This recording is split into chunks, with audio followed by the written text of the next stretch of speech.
పార్వతీపురం పట్టణం జిల్లా కేంద్రమైంది. అందుకు తగ్గట్టుగా అభివృద్ధి చేయాల్సిన అవసరం ఉంది. అందుకు అందరూ సహకరించాలని ఎమ్మెల్యే విజయచంద్ర కోరారు.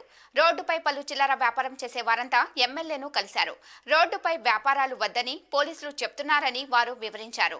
అందుకు ఎమ్మెల్యే స్పందిస్తూ ఎవరికి ఇబ్బంది లేకుండా అందరికీ సరైన స్థలంలో వ్యాపారాలు జరిగేలా ఏర్పాటు చేస్తున్నామని, ఎవరు భయపడొద్దని హామీ ఇచ్చారు.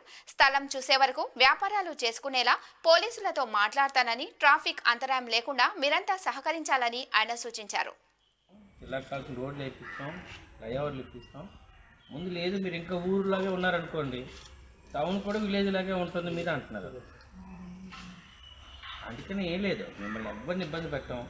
మీ అందరూ కూడా మా వాళ్ళని మొన్న కూడా చెప్పాను, ఈ సాయం ఎంతవరకు అంతవరకు చేస్తాను. ఒక ప్రస్తుతానికి పెట్టుకోండి, నేను చెప్పాను దూరంగా పెట్టుకోండి, అది రెడీ చేసినంత వరకు పెట్టుకోండి. ఇష్టంగా మంచి ప్లేస్ ఇస్తాను. ఇంకెక్కడ అమ్ముకోవడానికి అవ్వదు, మీరు కొనుక్కోవాలంటే మీ దగ్గర కొనుక్కోవాలి. ఇంకెక్కడ అమ్మినా అది బట్టలు కట్ట అయితే కట్ట, బండి అయితే బండి తీసుకెళ్ళిపోతాం.